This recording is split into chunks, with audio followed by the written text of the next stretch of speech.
Bears fans, as you know, sports betting season is in full force right now, which means you need a sportsbook with integrity and longevity like BetUS.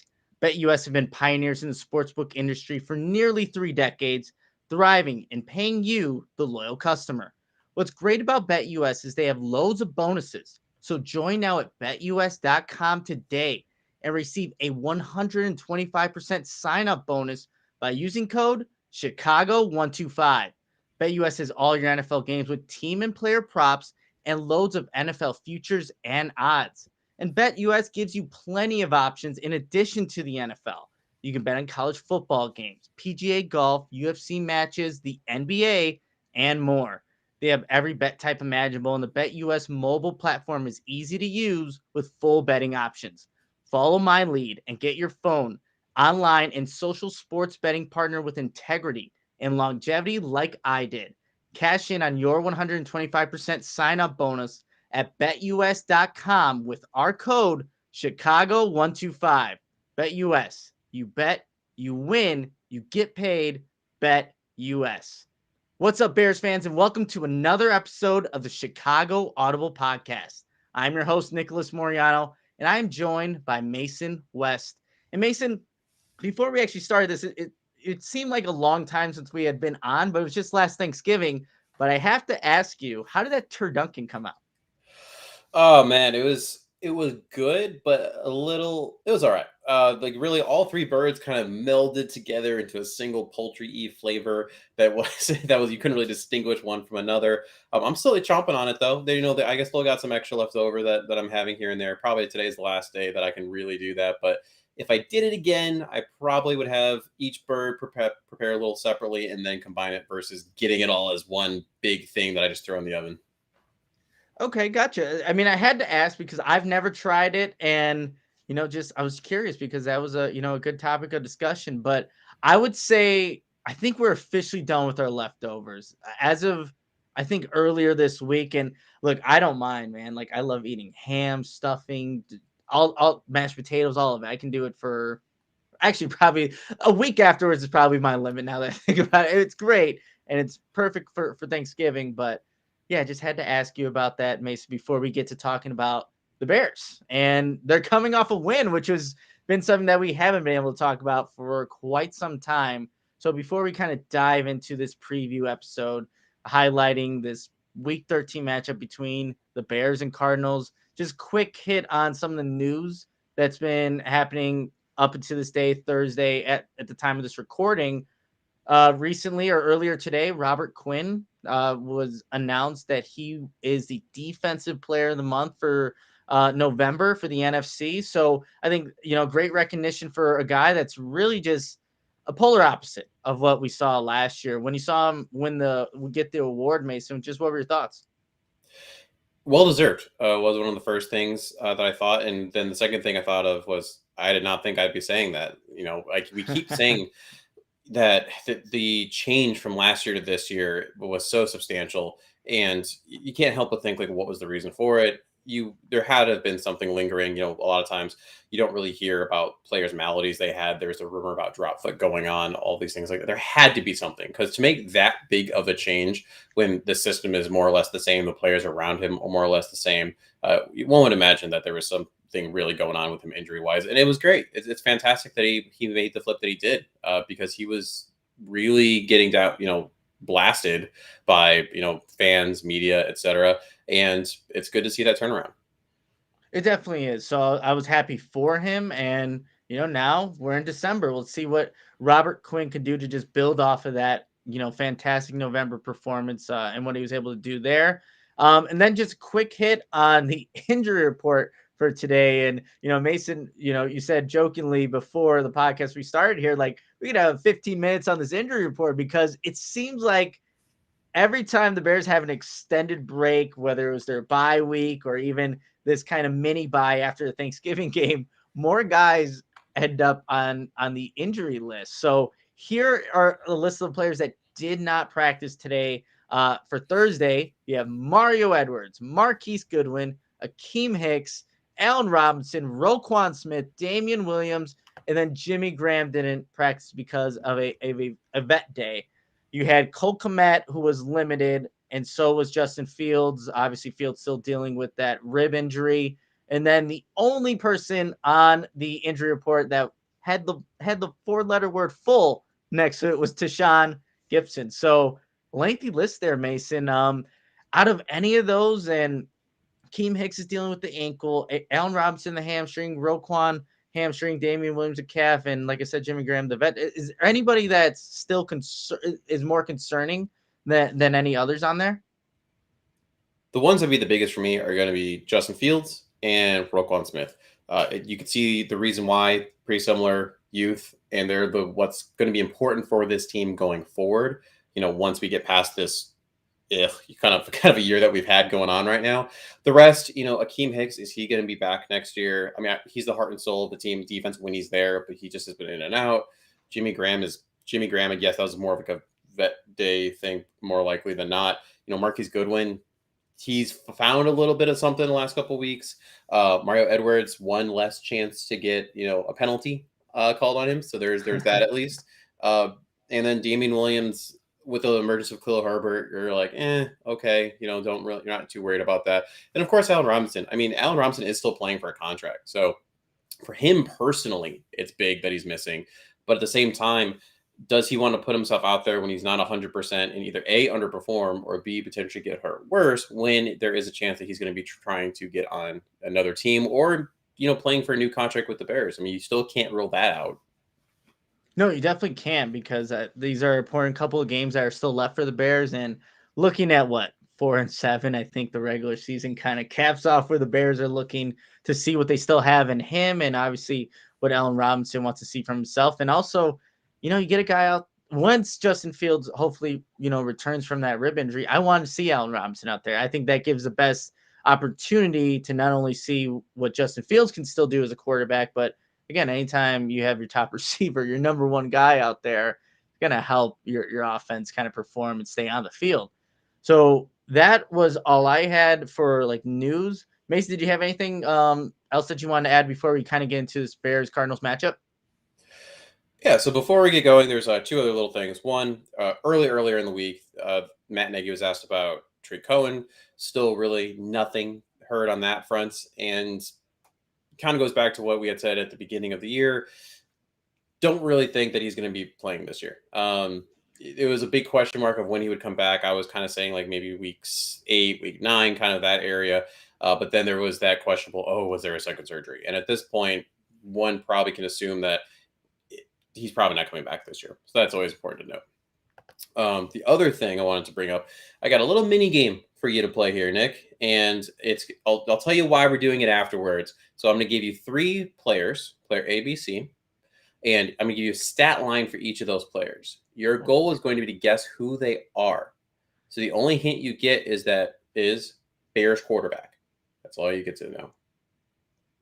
Okay. All right. This is that'll be fun, and I will probably we'll see how limited I am in my Bears quarterback knowledge once we get to that minigame. So I'm really looking forward to that, Mason. But let's get into talking about this Week 13 matchup, Bears Cardinals at Soldier Field. Just kind of initial perception of this 9-2 best record in football Cardinals that we will be seeing at Soldier Field. I think what is impressive about just the makeup of this Cardinals team is that even when Kyler Murray was out, you lose a guy that was in contention in just the MVP race, and still coming back, he probably could still implement himself into that. The Cardinals didn't look like a team that was lost, a team that couldn't function. They were still doing some good things offensively with Colt McCoy as a quarterback, but they went 2-1 without Kyler Murray and DeAndre Hopkins, their number one wide receiver. Got road wins against the 49ers and Seahawks. And the more and more I see the Seahawks on national television or just at any point, the more and more I see that the Seahawks are just a team that really is just in a downward spiral, which is crazy to see, especially, with Russell Wilson being back. But yeah, Colt McCoy, even when he was the quarterback in place of Kyler Murray, a guy that was efficient, threw for 328 yards, 2 touchdowns, avoided pressure multiple times in that game against the Seahawks. So, and the one loss that they had with Kyler Murray before he actually exited with that injury was off that weird interception to AJ Green, the back right corner in the end zone. The Cardinals get down the field. They can at least tie the game to go into overtime. And then there's just some miscommunication that happened between Murray and AJ Green. If that doesn't happen, this could be, easily a football team that maybe could be undefeated at this point. Who knows? But yeah, just a very good football team, well-rounded in all areas. But Mason, you hear Arizona Cardinals. What's kind of the first? What are your just initial perceptions of this football team? So the first thing I think of when I hear Arizona Cardinals is, we let them off the hook, and then you realize, oh wait, this isn't the same team, and you just exactly like you said, it's a well-rounded team. They probably we'll get into it when we talk about their offense a little more specifically, but they don't really run the ball as well as you would like maybe a team when they're going to be pushing hard in the playoffs. But that offense is explosive. They have a very good head coach. Apparently every college is talking to him right now, if you believe all those rumors that are floating around there. And so it's hard. And that was, like you said, it was with Colt McCoy, without DeAndre Hopkins. But you saw what a well-coached team can do. You don't lose your identity entirely, right? You have a quarterback that can step in, but you shift it and change it enough that you play to the strengths of the quarterback that you do have in there. And then what's going to happen this week when inevitably we're probably going to see Kyler Murray play. That's what most reports are saying. It's going to shift right back to the original offense, which is explosive, using Kyler Murray's ability to run, his good vision, his good decision making, and just keep chugging along. Yeah, so that I think even with Colt McCoy, I felt like they didn't take as many downfield shots. But now that you have Kyler Murray back and DeAndre Hopkins back, and a Bears defense that has given up some big plays, hey, we're going to be in the press box and witness all of that. And you know what, Mason? We missed out on seeing Lamar Jackson play. So I'm happy to see Kyler Murray. I had this matchup circled for a long. I was actually thinking about going to this game because I really wanted to see Kyler Murray, and it looks like that's finally going to happen. We missed out on Lamar Jackson, not missed out on Kyler Murray. So I'm just intrigued to watch this, watch to see what he can do at the quarterback position. But before let's talk about this Bears offense, because they scored 16 points against the Lions, got their first win in over a month, and it was just 16 points against the Lions defense that really isn't very good. And one of the categories I want to talk about real quickly is the red zone and how the Bears have just all season really struggled in this area of the field. Right now, 28th in the NFL at 50% in red zone scoring. They were 1 for 3 against Detroit, and Arizona right now is tied for 6th in red zone scores, only giving up 1.6 touchdowns. How you get 1.6 touchdowns, I don't know, but that's what the stat is. So they're a team that, one, doesn't allow touchdowns to happen. But hey, the Bears are a team that hasn't been very good at scoring touchdowns in the red zone. Mason, obviously that's a stat that we would love to see the Bears improve on, but they've had more time off, having just played a game on Thursday. Is there any hope that this could be the week of all weeks that the Bears can maybe fix this area that they're not doing very well in?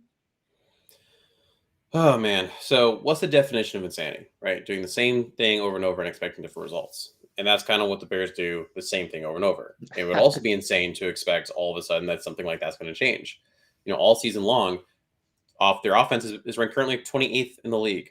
Offensive success percentage, 29th. Passing DVOA, 27th. Even their rushing has dipped down a little bit. That's still not where it used to be. And, against a Lions team, they definitely did not run the ball as well as we thought they would. Offensive DVOA overall, 27. I mean, I could go on and on. And the part that's difficult with that, right? I said they are who we thought they were. The Bears are who we think they are. So the question becomes, well, what's going to happen on the other side of the ball, right? Can they take advantage of a Cardinals defense? But spoiler alert, Cardinals defense is also very good. They currently rank 8th in blitz percentage at 30.5%, which is going to be really tough with the porous offensive line in terms of their pass blocking, a less mobile, not immobile, Andy Dalton can move, but less mobile, assuming Justin's not going to play, Andy Dalton. They're third and third down conversions allowed at 57.6%. They're ranked 6th in turnover percent at 16.1%. They also limit explosive pass plays, and that's something that they're going to need to do. They're ranked 2nd at 6%. Well, there is a silver lining, though. They allow 17% of explosive run plays, which ranks 32nd. So if the Bears can stick to what kind of got them to a lot of those wins, which is the running game of David Montgomery. Sprinkle in Khalil Herbert more than 4 carries a game, please.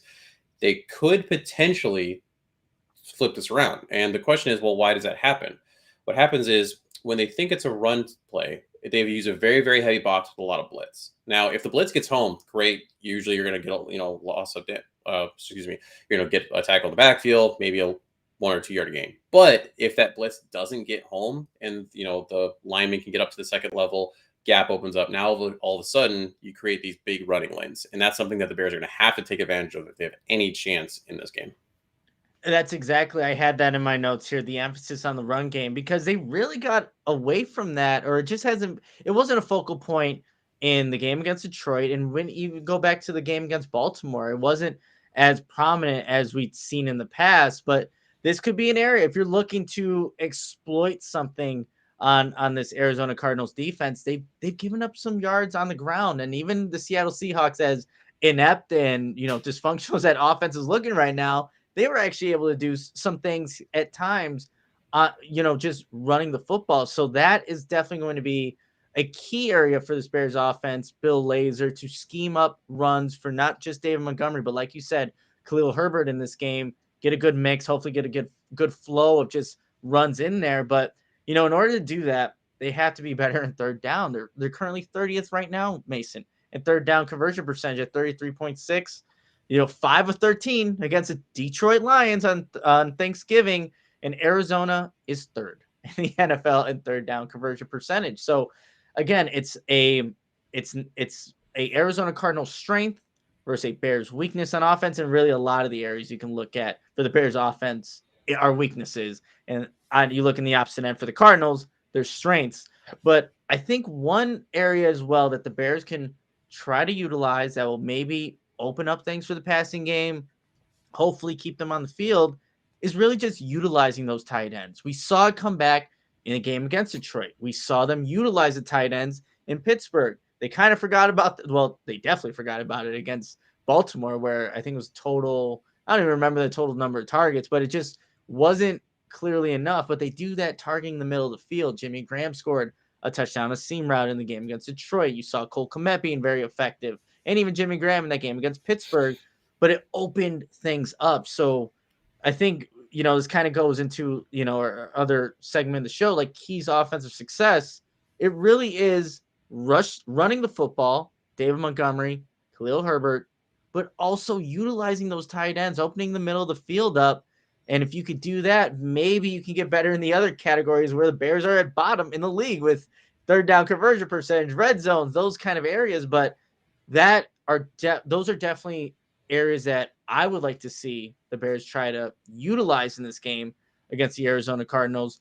Mason, is there anything else that you kind of want to touch on here for the Bears offense and even, again, this Arizona Cardinals defense? I don't think that the Bears are going to have to necessarily do the same kind of pass protection that they did when Justin was in there. Andy is definitely at this point in time, due to veteran status, how many blitzes, how many defenses he's seen. He's a little better right now at cognitively flowing through and getting through, picking up the blitzes, things like that. But I do think that they're going to have to give a little more protection than they have recently. They got away from that, it feels like, in the last couple of games where they weren't using some of the heavy sets. And again, they don't need to have 3 tight ends on the field at all times or anything like that. But you would like to see, more of a chip out of the backfield, motion one of the tight ends. Maybe it's a Jimmy Graham, maybe a Jesse James. Would love to see more of him for sure. Motion across the formation, chip on Chandler Jones, who is a formidable opponent on the other side. You got to stop him before going out on a route, because if you're going to get the tight ends involved, you're going to need a little bit of time, right? Their route is not going to be a 1, 2, 3 boom route for the most part. Cole Kmet does not get the most separation at this point in time. You need a little bit of time there. So I would love to see a little more ingenuity in terms of how you're blocking, especially against a team like this, where I just said they are top 10 in the league in blitz. You're not going to have time to get a seam route a lot of the times, unless that's your hot route, which doesn't happen all that often. It doesn't. So, and then one last thing that I'll mention about this Bears offense too is like that's where we hope, or the hope is that Andy Dalton's experience can kind of come into play in this matchup, identifying, hey, where's the blitz coming from, and where do I need to go with this football? And, you compare that to Justin Fields right now.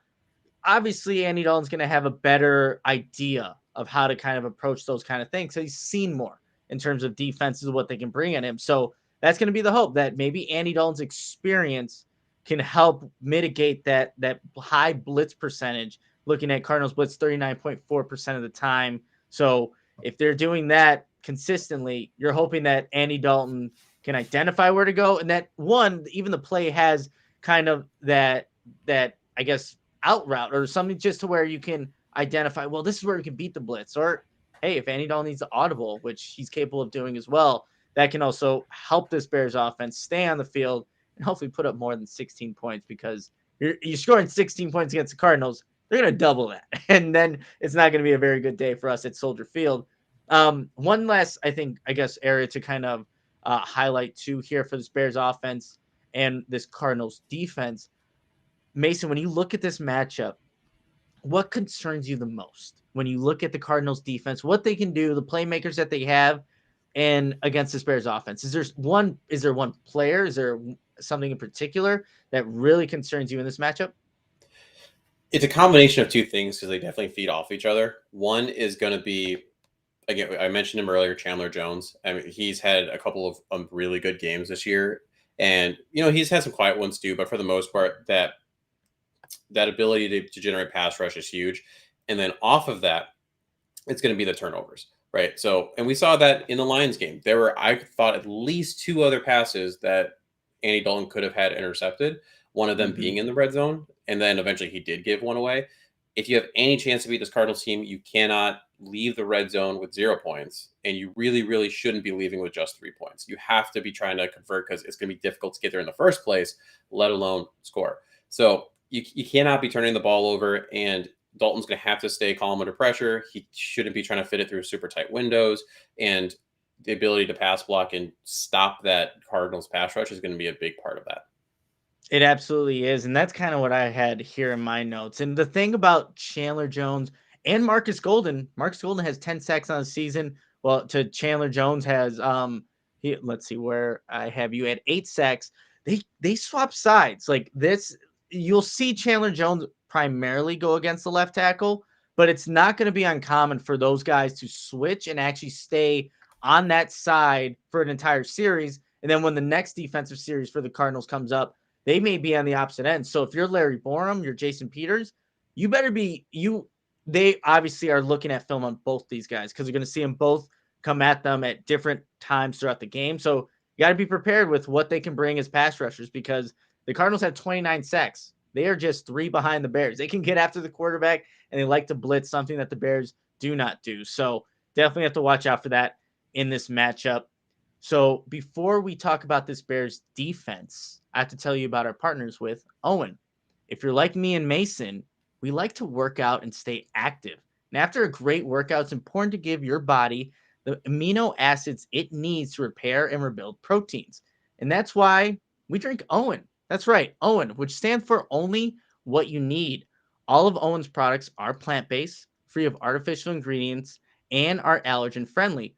Plus, Owen uses high quality and carefully selected ingredients to make all of its products easily digestible, like their Pro Elite chocolate high protein shake and the one I just tried, Mason. I don't know if you tried the No Nut Buttercup, but if you're watching this on the podcast or on YouTube and listening on the podcast, you definitely have to try this one. I think this could easily be my new favorite one. No Nut Buttercup has 35 grams of protein, tastes delicious. And I first heard about Owen from Chicago Bears quarterback Justin Fields, who follows a plant-based diet. You can get 20% off your first purchase with the code TCA20 at liveowen.com, OWYN, and that's 20% off your first purchase at liveowen.com. And remember to use that code TCA20. Join myself, Mason, Justin Fields, and try Owen. Only what you need. All right, this is the Chicago Audible Podcast. I'm Nicholas Moreano. I'm joined by Mason West. We're going to talk about this Bears defense. And Mason, I feel like almost a lot of these shows, it's like, man, here's what the Bears defense has to face this week. This is a daunting task. You're going to face Kyler Murray. You have DeAndre Hopkins. Rondell Moore is a great rookie wide receiver. There's AJ Green. There's all these names. As we're kind of talking about this game and what the defense has to do, probably without, and it's looking like without a Roquan Smith, potentially a Akeem Hicks. Obviously, there's no more Khalil Mack for the season. Oh, what are your thoughts? What are your thoughts about this Bears defense and the challenge they have this week? Man, if this is a good get right game for the Cardinals, in terms of letting Kyler and DeAndre be like, all right, let's field this out and warm up a little bit. There are people every once in a while talk about, okay, there are still pieces on this defense, and there are, but the problem is some of the there's very few young up and coming pieces, and then the ones that are more established are hurt, not available, regressed, things of that nature, which is just really rough. And you got Jalen Johnson, who you're relatively confident in. I mean, he scores out pretty well. He does pretty good, pretty well against some of that top tier talent. Every once in a while has moments. Every TB does. But then you go on the other side, and there's a question mark: what's going on there? Obviously, Artie Burns started last week with the thing against the Lions. He gave up that deep touchdown. Definitely recovered the rest of the game. Played well the rest of the game, but you always have to put that asterisk. Lions are the Lions. And then even this week, Sean Desai talked about they still have plans apparently for Kindle Vildor. So what does that mean? Does that mean he is getting a couple looks here? Is he moving to the slot? Is he starting? We're not really sure what's going on there. And we talked about this a couple of different weeks ago. It's apparent that really the Bears are the pass rush. If they don't have the pass rush, the rest of it falls apart, in terms of the interceptions. Because, the interceptions, they had what was it, 3 against the Bengals, and then there were few and far between since then. And that's because people have been hurt, in and out of the lineup, really hard to generate that kind of a pass rush. Now you're missing a Roquan Smith, who's tackling machine. Who's going to make up for that? Dane Trevathan obviously is on IR, so he's not there. So who's going to be really your 2 linebackers? There's just so many questions here. You don't match up well against this team at all. And again, and I haven't even mentioned, you already mentioned him, Rondell Moore. I love Rondell Moore. I think he could be a wide receiver 2 on a lot of different offenses. And the Cardinals are lucky enough to have them as the wide receiver 3 and return guy. So they are just have a plenty with talent. And we haven't even talked about James Conner, who is a very solid running back. He's not going to blow you out of the water. Like, I would rather have David Montgomery than James Conner personally, but he's better than a lot of other running backs in the league. He's a good pass catcher, and he's going to get the job done there as well. And then you're not even talked about the coach, and that's a whole other conversation that you can have. They have so many guys. Like Christian Kirk is a name that we haven't even mentioned yet. Just another guy that you could throw to, and you're going to get production out of. Like, I love watching Rondell Moore.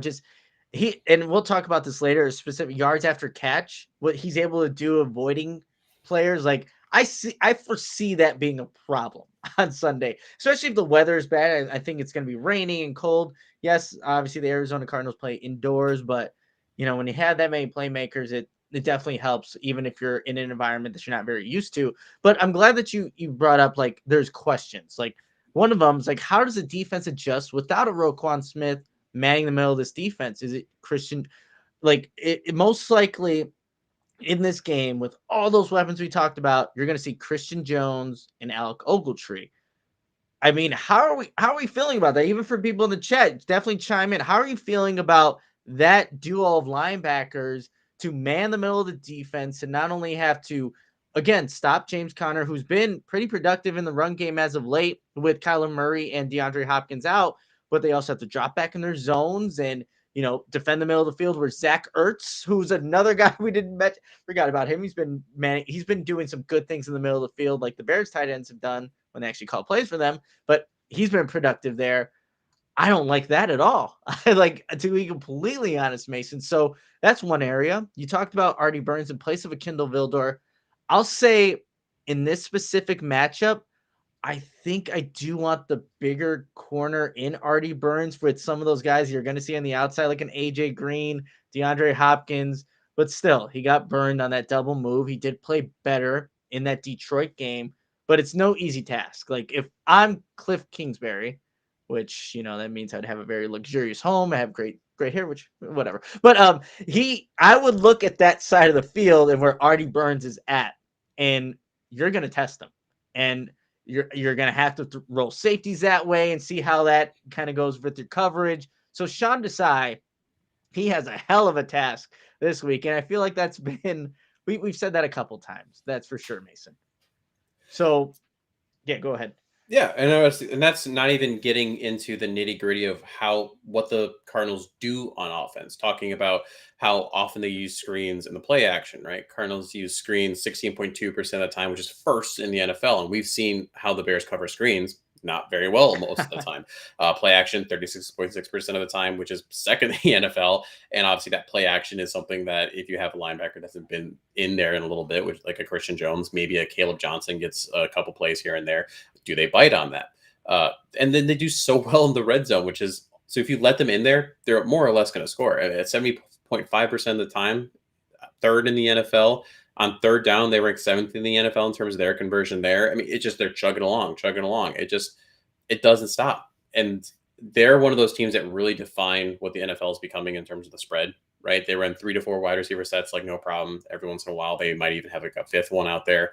And one thing we know that the Bears have really struggled with is communication. We've seen that a lot of times they're not playing man, they're playing zone, they're trying to pass off receiver routes, and that hasn't gone well. So they do a good job of those short intermediate routes, crossing routes across the middle. Then all of a sudden you do have those deep shots to a DeAndre, to a Christian Kirk. It's literally this offense is the worst thing that the Bears defense can go against because it highlights all the things that they're really bad about. Bad handling. No, definitely. And I'm going to address something in the chat real quick from Dark Vader 800 says, I would blitz Murray every play, send the house and kids. The only problem with that, and just kind of looking at the stats here, he is Kyler Murray, and I don't know why I made this so tiny, but under pressure, Kyler Murray is one of the best in the NFL at handling the blitz and pressure. So not only is that probably not the best idea, but it's probably one that's going to burn the Bears more often than not, because then you're leaving those guys on islands like an Artie Burns and even a Jalen Johnson, he's going to be tested in this one, Mason. As good as Jalen Johnson has been in this game, you see DeAndre Hopkins on the opposite side of you. I know he's up for that task. I know that, but it's pretty tough. So I have the stat here. Kyler Murray leads the NFL in expected points added against the blitz. So the Bears uncharacteristically did that a lot against the Baltimore Ravens. Again, that was against Tyler Huntley and the Ravens, but I would have think they had some of a similar game plan, because you're not going to just change it the day of, right? That's not how you do things in the NFL, but they blitzed them. It didn't really work too bad. It didn't work as effectively as they probably would have liked. And now if you do that against Kyler Murray, even though it's going to be his first game back in a little bit, I don't want to test that out. You're going to have to do it at times, no doubt. But if you're living and dying on the blitz, knowing what you just talked about, Mason, the communication aspect, who your corners are on the outside and even the inside. We didn't even talk about it. Xavier Crawford is most likely going to be your slot corner, a guy that played, I think, around 60% of the snaps against the Detroit Lions. You're going to have to leave those guys on islands and hope that your blitz can get to Kyler Murray, because if not, he's shown consistently this season, he will burn you. So, yeah, every way you look at it, Mason, this is not a very good matchup for the Bears defensively and what they do and what they don't do. But we have to highlight something that could possibly work here. So I looked back at the Cardinals game against the Packers and what the Packers were able to do a little bit, and what Green Bay did a good job of just containing that Cardinals offense for the most part until the end of the game. They kept everything in front of the defense. There weren't a lot of big plays until later in the game, in the fourth quarter, where, they're kind of driving down the field a little bit. But that's, I think, going to be key, because Kyler Murray is also leads the NFL in yards per pass attempt.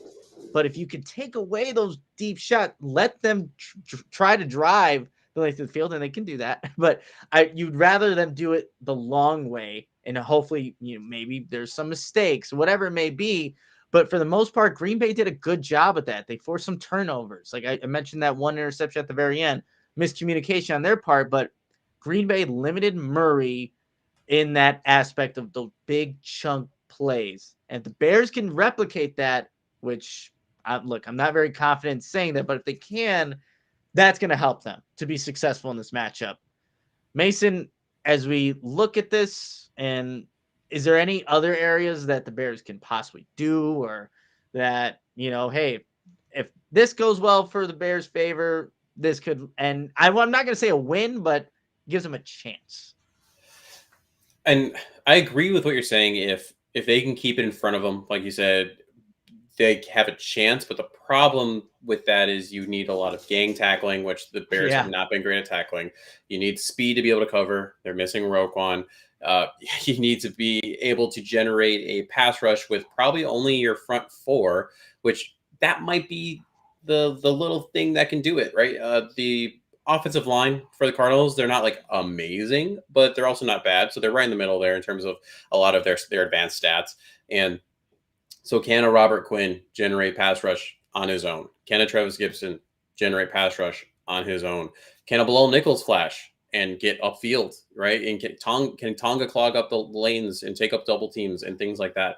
It really, I think, has to start with those front four to allow the secondary to play right with everything in front of them.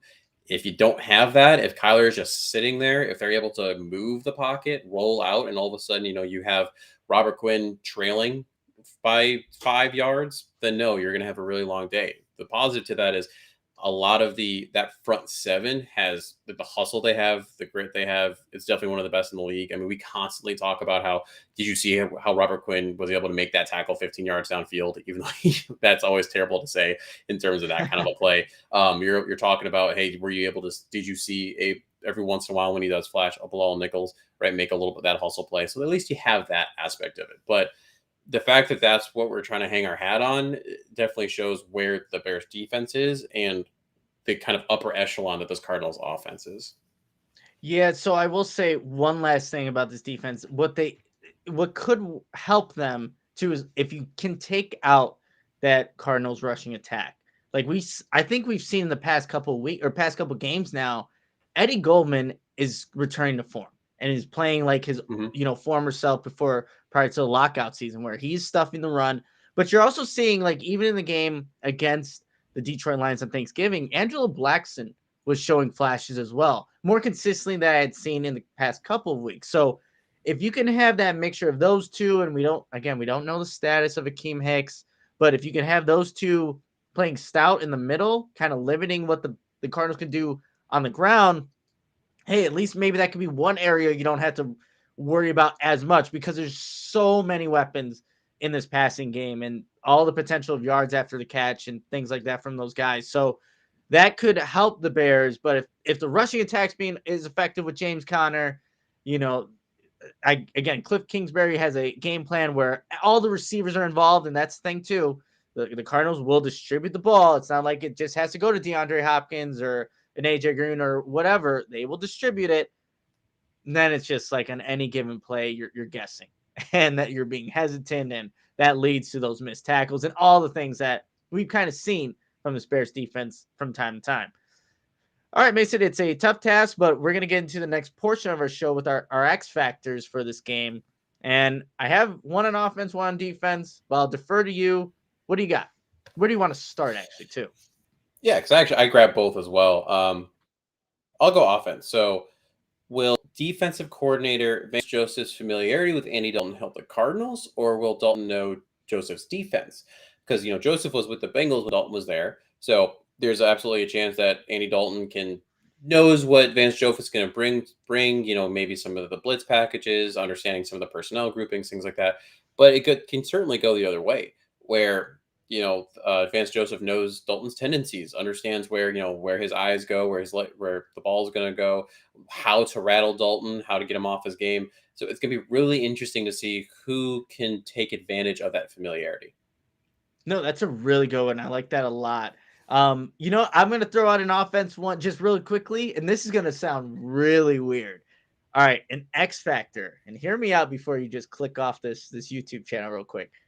Damiere Byrd on third down. I know, I'm going there, but look, he had 5 targets in that game against the Detroit Lions, Mason. 4 were on third down. 3 of them were converted. The only one was the underthrown ball by Andy Dalton, but those were key points in the game. Even on that last drive, it was a 3rd and 12. Andy Dalton escapes the pressure, is able to find Damiere Byrd, but it's like if he can actually be a part of this offense and provide that, those first downs on crucial third downs throughout the game, man, that the Bears they will take all the help they can get. And why not throw it to a guy that had over 500 yards of offense with the New England Patriots a season ago and was somebody that was actually a part of an offense? That helps. But hey, if it doesn't happen, then the Bears kind of go to what they've been used to from Demir Bird, where we are questioning, hey, do you see number 10 out there? No. Oh yeah, let's move on from here. So that's a small one, but defensively, kind of alluded to this earlier, limiting the yards after the catch. I was surprised to see it wasn't Rondell Moore as like one of the top guys in the league, and yet he hasn't had as many opportunities. But AJ Green is ninth in the league with a 15.8 average yards after catch. I was like, I made sure that all the stats are right That's because amazing. yeah, it sounds wrong, but you guys can go look it up. And Rondell Moore, the rookie, like I said, he's also a guy that can create a lot of yards after the catch. He's just so shifty in the middle of the field, making guys miss, ducking under people. Like you go put on the Cardinals Seahawks game, he's doing that consistently. So AJ Green, though, watch out for the yards after the catch. And it sounds so weird to say, but that's gonna be my X factor in this one. Now, Mason, let's kind of move over to our backbreaking matchup. And again, where do you want to go with this? Offense or defense? Well, I did offense before, so I guess I'll flip over to the defensive side for this one. Backbreaking matchup is going to be, man. I would expect, and this could be wrong. I would expect Jalen Johnson to follow DeAndre Hopkins. So therefore, my backbreaking matchup is going to be AJ Green versus Inardi Burns. Um, it could be Rondell Moore too. It could basically be whoever he ends up covering. It's slot versus the world a lot of times. Or sorry, QB2 versus the world more often than not. But like you said, AJ Green, he's being slept on. I think unless you're watching the Cardinals game, like I was just blown away by that stat you said in terms of the yards after catch. Unless you're watching the Cardinals games, you don't really understand what he's doing because he's also not doing too much in terms of like fantasy purposes either. So unless you're actually seeing the impact he has on the game, you don't really understand. Yeah, AJ Green is playing well in terms of what the system needs him to do. No, it definitely is. Yeah, like I said, Mason, I was surprised to see that too. Like AJ Green, the one of the Cardinals. There's no other one. So yeah, that's definitely somebody to watch out for. My backbreaking matchup on offense for the Bears offense going against the Cardinals defense, and I have two players because, like I alluded to earlier, Larry Borum versus Marcus Golden, who has 10 sacks. Like I said, he will switch sides with Chandler Jones. So I have Jason Peters is on here on two. So the Bears tackles versus the Cardinals edges is going to be the backbreaking matchup on this one. And again, they switch. So both those guys who are playing tackle for the Bears need to be ready for both of those guys because they know how to rush the quarterback. 18 sacks between both of them. So have to be ready for that. All right. So a quick announcement for people looking for a cool way to spend New Year's. And I'm actually going to put this graphic up because this is a mouthful. Rizzo's Bar and Inn, located in the heart of Wrigleyville, is hosting a New Year's Eve party. They'll have a premium open bar, appetizer buffet, a live DJ, a champagne toast, giveaways, and plenty of other cool things happening there. So if you want to be a part of that, I actually just bought my tickets, so I'll be there. You can go to Rizzo's nye.eventbrite.com/?AFF Nicholas Moreano, Moreano. You put that link in there. It helps us. The Chicago Audible gets a little money back to support the show. But also, if you want a cool place to spend New Year's, definitely check it out. They have a bunch of cool things going on. So, hey, just an idea. All right, let's kind of move on now, Mason, for what we have left in the show. And we still have plenty of cool ideas and that mystery bonus kind of segment that you have going on. So I'm really looking forward to that. But before we get to that portion of the show, we have to go who has the edge, right? So I'm actually going to take – I know I usually defer to you with the Bears rushing attack, but I'm going to take it this time. So the Bears running offense versus the Cardinals rush defense. And look, the Cardinals are ranked 14th in total rushing yards allowed to give up about 114 yards per game. the Seahawks average 4.5 yards per carry. And like I said, the Seahawks are not looking very good on offense right now. So I will take my chances with Chicago in this one. But like you mentioned it, Mason, they haven't been as effective on the ground as of late. Last 2 weeks, the team has had under 100 total rushing yards versus Baltimore and Detroit. David Montgomery, here are his rushing totals the past 3 weeks. You have 13 carries last week, 14 before that, and then 17, and then 63 yards versus Pittsburgh was the most rush yards he's had since his first game against Detroit, which seems like forever ago, week 4, where he had over 100 yards rushing. So it's been an offense that has seen a decline in the rushing, I guess, production, but I'll still take the Bears' chances in this one. So Bears get the edge here. You have the Bears passing attack versus the Cardinals pass defense. Okay, so let's just lay out a couple stats here. Arizona defense, passing DVOA ranked 3rd in the NFL. Passing EPA per play ranked 1st in the NFL. Passing success percentage ranked 6th in the NFL. Passing rank on defense ranks 3rd in the NFL. Literally, you can go the exact opposite end of the spectrum in terms of the Bears' offensive rankings. Again, definition of insanity is doing the same thing over and over again, expecting different results. The Bears are pretty much doing the same thing over and over again. I don't expect that to change this game. Therefore, there's a significant advantage over towards the Cardinals defense in terms of the passing game. Mason, I just had no way it's happening. Cardinals get the edge here. Yeah, the stats kind of indicate that. And then, this is Andy Dalton in the passing attack, so you have to also play that into account here. So it makes complete sense there. I get the Bears rushing defense, and I don't know, this seems like I'm a little scapegoat here. Like I get the Bears, rush defense versus the Cardinals rushing offense.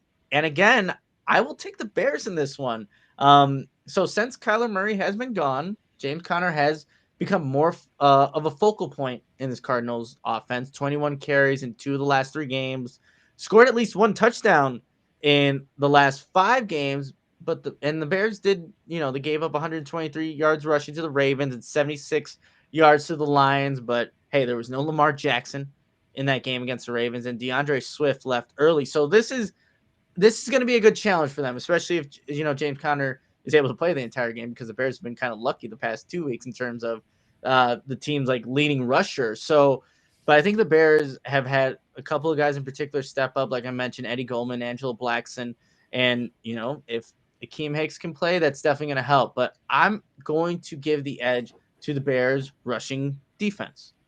So, again, Mason, you get the Bears passing defense versus the Cardinals explosive and multitude of weapons offense. Yeah, I'm not going to spend too long here. We spent the entire podcast talking about this. There's just so multiple in what they can do. It's literally the definition of where the NFL is going as an offense. Kyler Murray, blew everyone away in terms of how well he's been able to adapt to the NFL and what he's been able to do. You get, a DeAndre Hopkins back, which is just going to add to it. You saw what Colt McCoy, what he was able to do in this offense, advantaged Cardinals. Yep. I couldn't have said it better myself there, Mason. So again, I'll hand it over to you. This is now your show. You take it wherever you want to, Mason. Now I'm just going to follow. All right. So this is just a little blip. Won't be doing this one all too often, but there's just been a lot of talk. We'll explain afterwards after we do this as to why I wanted to bring this up. So little player comparison, player A, B, C, run through some stats. I want you to try to guess who this quarterback is. And it's within the last 5 years. Let's say that too. I'm not going back to Sid Luckman time or anything like that. All right. So I'll give you all 3 stats. If you need me to repeat any of them, let me know. Okay. Player A, 36 for 52, 69% completion, 2 touchdowns, 0 interceptions, 335 yards, 99.4 passer rating. This is just one game that they played. Player B, 24 for 39, 61% completion, 1 touchdown, 1 interception, 317 yards, 85.1 passer rating. And then lastly, player C, 27 for 37, 72% completion, 2 touchdowns, 0 interceptions, 230 yards, 106.8 passer rating. Ooh, okay. Man, there was a lot of attempts in that. Is it Cutler for the first one? For player A? Yeah, player A. It does Do you want not. me to say them all? Yeah, once Okay. you get Well, say who they are. They're all different players, all three, obviously.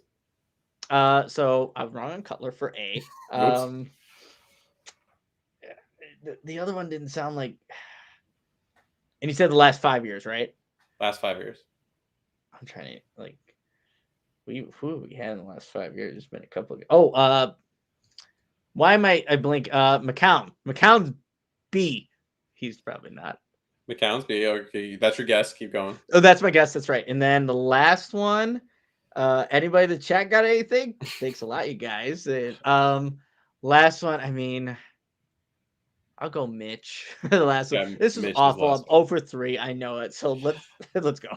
So what we have, player A was Nick Foles versus the Titans in a 17-24 loss in 2020. Again, about 69% completion, 2 touchdowns, 0 interceptions, 335 yards, and a 99.4 passer rating. Player B was Andy Dalton versus the Lions when they won 16-14. 61% completion, 1 touchdown, 1 interception, 317 yards, 85.1 passer rating. And player C was Chase Daniel, 27 for 37, 72% completion, 2 touchdowns, 0 interceptions, 230 yards, 106.8 passer rating. Why am I doing this? Get off the Andy Dalton train. I'm clapping if you can't hear it on the podcast. Like, it's ridiculous. I picked 3 quarterbacks that were at the time when they went into the game, played as backups. They had good games, sure, because that's what happens. You're a professional quarterback. You're going to have a good game. Andy Dalton is fine. He's going to play somewhere else, maybe be a starter, maybe be in a competition. But stop with this whole Andy Dalton should start the rest of the year stuff. Stop with all of this. You know what, Andy Dalton, it's just cut it out. I get where you're coming from because it's hard to be a Bears fan, but stop grasping at straws. It's awful. Just bleh. Again, I've said this like the last 3 weeks. Bleh. I was great, Mason. I'm so disappointed that like, hey, Andy Dalton just played. We did say that it feels like a long time ago. So I'll credit to that. But okay, completely off. But really good point though. It's like, hey, these guys have shown signs of life, I guess, right? So doesn't mean that's the answer. But I liked it, Mason. Keeps me guessing and shows how much I don't know. It's just funny because we get so wrapped up in the moment. I get that Nick Foles game. If you read that stat line to someone, they'd be like, "Oh yeah, give us that quarterback." Bears fans couldn't want anything less to do with Nick Foles. So it's just something to keep in mind.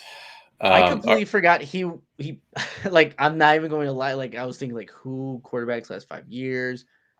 Nick Foles just right at the completely brain. avoided him. Yep. So All right, now going to one of our new fan favorites. This one is titled for this week, "Bear Down all calling all Cardinals." I like it. So we're gonna see if Nick's gonna bear down with a Bears player or if he's gonna, call out the cards. I'll name one Bears player, one Cardinals player. Nick, just gut reaction. Who would he go with? Just to be on your team. That's all it is. We're not taking injuries into account with this. We're just going pure talent. Who you want on your team? We're gonna do an offensive segment, defensive segment, and rapid fire. Let's do it. All right. Allen Robinson, DeAndre Hopkins. DeAndre Hopkins. Darnell Mooney, Christian Kirk. Ooh, Darnell Mooney. Marquise Goodwin, AJ Green. AJ Green. Marquise Goodwin or Rondell Moore. Rondell Moore. David Montgomery, James Conner. Give me David Montgomery.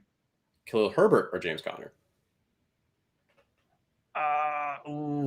That's a good one. That's a good one. I'll go James Conner. All right. Cole Kmet, Zach Ertz. Give me Zach Ertz. Jimmy Graham versus second string tight end Demetrius Harris. Give me Jimmy Graham. Sam Mustipher versus Rodney Hudson. I'll take Hudson. Larry Borum versus Kelvin Beachum. I'll take Kelvin. Kyler Murray versus Justin Fields. Oh man. Ooh, man. This one's tough, and I know I'll take Kyler Murray. I'll take Kyler Murray is the question. Well, and that's the thing. I don't even blame you for that because it's like, I mean, we know it. We know at this point more or less what Kyler Murray is. Justin's still a question mark. He could be a top 3 quarterback eventually. He could also potentially flame out. We just don't know. But you have to ask this question. Cliff said it perfectly. You have to ask that again in 3 years. I thought it was funny to throw the Demetrius Harris one because he just disappeared on the Bears. Got ran out of town basically. The one I would go back: Khalil Herbert, James Conner. I was surprised that you said James Conner. I think just watching a little bit more of the Cardinals offense, like he does a lot for them. And, I think it was Edmonds who was still sidelined or on IR for them as a running back, but he's a guy that you can split out wide. He drew a pass interference call against one of the Seahawks linebackers, a guy that does a little bit of everything. Not that Khalil Herbert doesn't do that, but, James Conner, and I also, I do like the story with him too, just everything he's battled through. And I don't know, that's separate from the football part of it, but I've always liked James Conner as a player and what he's been about. So that's kind of why I went with that one. Kyle Waddle, we need a debate over that Mac Jones, Justin Fields thing. We're not going to talk about that right here because that's a Patriots conversation. But I disagree with you so much. That's coaching. That's a whole other thing. Anywho, defensive side of the ball. All right. Khalil Mack, Chandler Jones. Man, all Chandler Jones does is freaking produce. But I'm taking Khalil Mack. Robert Quinn, Chandler Jones. Oh, man, Robert Quinn's been so good this season. I have to go with the NFC Defensive Player of the Month. Travis Gibson versus Kylie Fitz. Kylie Fitz. Oh, that's right. I forgot. He's on the card. Well, he's on IR right now, but he's on the Cardinals. Oh, he used to work out at Bears Fit. I used to see him all the time there. I will go with Travis Gibson. Okay, that's what I figured. Roquan Smith versus Isaiah Simmons. I'll take Roquan Smith. Marcus Golden versus Alec Ogletree. I'll take Marcus Golden. Artie Burns versus Byron Murphy. I'll take Murphy. Budda Baker, Eddie Jackson. I love me some Budda Baker. I really do. As of late, I'm going to go with Budda Baker. Yeah, I mean, Budda Baker, he was someone that I know, and the reason I wanted for him for sure to be on here, back in that draft, there was should the Bears, go after someone like a Budda Baker, and so it's interesting to see where he's ended up, especially with what the Bears ended up doing in that draft. No, for sure, and yeah, I think obviously, and I think he's just, again, he's been really consistent. Just you have to watch out wherever, and we didn't really mention him in this podcast, but Budda Baker, he's a playmaker, man. So, and obviously Eddie Jackson. We'll see. I have some bold predictions that we need to get to and some things for later. All right. Well, that moves us into our prediction section. So which we're going to start with our over-unders. Again, I just made these up. So don't look for these anywhere specifically. There's no prop bets involved. They're just ones I thought were kind of fun. So over-under 250 passing yards for whatever Bears QB ends up being in there. Man, I think that's asking a lot, Mason. I'm going under 250 and looking like Andy Dalton's going to be that guy. I'm going to go under 250. I would agree with that. I mean, it's going to be really hard to pass on this team at all, let alone get 250 yards. Over under 1.5 sacks for Robert Quinn. If it wasn't Kyler Murray, I would say over, but I'm going to go under here. I think he's a guy that just makes people miss. So I'm going under on that as well. See, I think that there's going to be a little rust with Kyler. So I think that he's going to have a hard time getting out of the pocket as much as he normally would. So I am actually going to say over on this one. Okay. I think you're going to like this one. Over under an average of 20 kick return yards for Jakeem Grant. he doesn't even get. Yeah, I'm going. He can have one big one and that'll bring up the average. I'm going under. He hasn't shown that he can. Every time he takes it out, you're like, oh, just take the knee. So I'm going under. Yeah, he has actually an average of 21.5 for the season, but for the same reasons, I'm going to say under as well. This one made me laugh, and I think I now know the answer based on something you said earlier today. Over under 75% of snaps played on offense for Demir Bird. Oh, well, okay, 75. That's it's a lot for him, but they should. I'm still gonna go under because they're gonna look. They had a good thing there, but we've seen the Bears. Oh, let's use the tight ends next week. No, you're done, out of here. Not part of the game plan. I'm going under 75% for Demir Bird. Yeah, so last week he played 76% of the snaps. Allen Robinson probably is going to be out. The week before that, he was at 63%. So he actually did trend upwards Okay. in terms of that snap percentage. So I will say over just because it's like, who else you playing with Allen Robinson out and things of that nature. Plus, he did show out a bit against the Lions, and maybe him and A. Dalton have a connection. Maybe. And I think, they need, like I said, they need all the help they can get. I got two more here. Over under 2 receiving touchdowns for DeAndre Hopkins and his glorious return.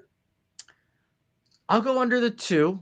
Again, they just have so many weapons, and I think there could be a rust factor for DeAndre Hopkins as well. So maybe the chemistry, not that the chemistry is going to be very off between him and Murray, but I'll go under 2. I would say under as well. I mean, as a DeAndre Hopkins fantasy owner in a couple different leagues, it's frustrating because he's so good and perfect for the offense, but like you said, there's so many other weapons. A lot of times he gets them into the red zone or something of that Yeah. nature, but he doesn't end up scoring. He just he does all the dirty work. All right, last one. Over under 2.5 sacks for Chandler Jones.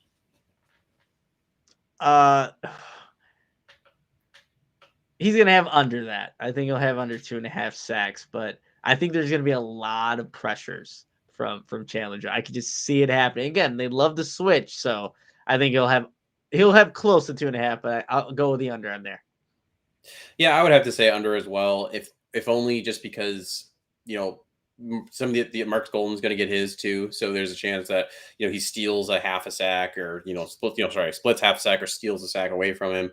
And in theory, Andy Dalton, the hope would be he's going to find his hot routes relatively quickly, throw the ball away. We did see that. I mean, that's something you did see that Andy Dalton does that Justin doesn't do is throw the ball away. Justin just doesn't really do that. No, yeah, and I think experience factor. So Yeah. we'll give Andy Dalton credit when it's due, and that's something that he's shown and knows that he has to do that in order to sustain these drives and keep this offense hopefully moving on Sunday. All right, Mason, thank you for your both the segments. They're a lot of fun, and obviously a lot of people like to interact with, especially the last one, and you get to see again over and unders, but also who you're gonna pick, what Bears players, Cardinals, whatever the team is. So that's always fun.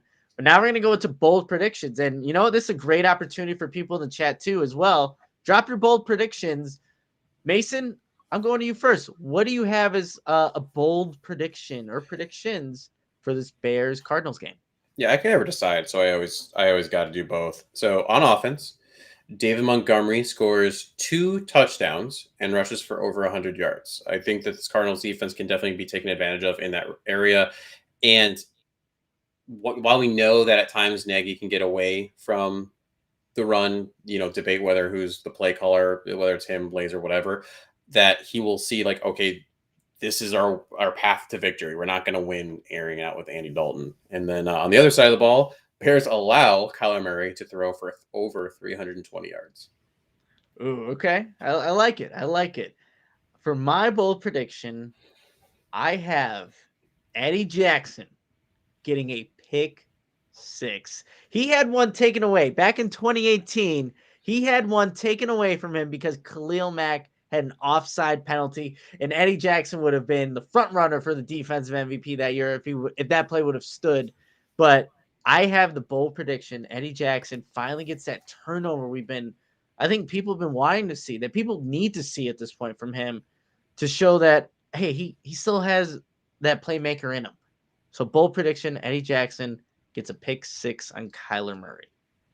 All right, Mason, who do we have winning the MVP? Not so bold predictions. That's right. I always forget this segment, and you go first. You can think of it because clearly you don't have one. Okay, nope. So I'll go slow. So for on offense, I think that Cole Kmet will lead the team in targets. Definitely, this could go to someone like a Darnell Mooney, something of that nature. If you just went touches, it would probably be a David Montgomery, but that Cole Kmet is just going to be that safety blanket, just big body. He led the team in targets last week against the Lions. You're probably not going to attack too heavily downfield if you're the Bears, so it's going to be a lot of the intermediate passings. In terms of a defensive one, Robert Quinn extends his sack numbers, and he's going to get 1.5 sacks himself this game. Again, tackles are not bad for the Cardinals, but they're also not Pro Bowl players or anything like that either. I do think there's going to be a little bit of rust on Kyler Murray, that he's maybe going to be pressing a little bit. Okay, hey, I've been out for a little while. Let's show that I'm back. And Robert Quinn has just been consistent too. You can't take that away from him. He has been able to get to the spots he needs to get to in order to get the sacks that he's had so far. And he just, like Nick mentioned it earlier, defensive player for the month, just well deserved. And I hope it keeps going for him. So do I. My not so bold prediction that I just made up on the fly while Mason was giving his ones that he actually thought of, that Darnell Mooney adds on, not in terms of 100 yards, but he has another explosive play over 30 yards. We've seen it the past 2 weeks from him, just being a deep play threat.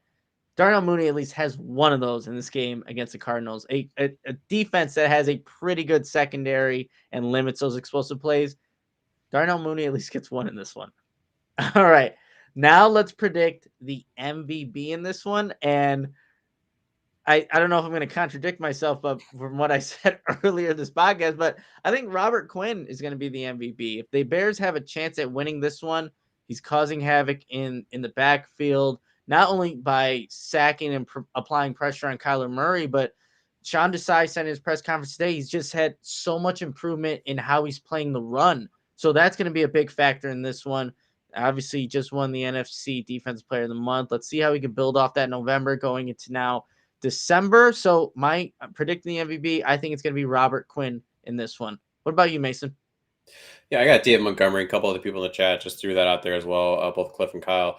If you're going to win, it's going to be on the back of Monty. It's just one of those. It's going to have to be a heavy, steady dose of run. Understanding, hey, we might only get 1 yard, 2 yard, 3 yards here and there. But if you get away from it, that defense is just going to pin their ears back and come after you. And so you have to be able to do that. Set up the play action so that you can use that aggressiveness against them. Hit those short, intermediate routes. And Hilton has shown that he's been able to hit the long ball a little bit more recently, and not even recently. I mean, he did in preseason. He did it before he got hurt.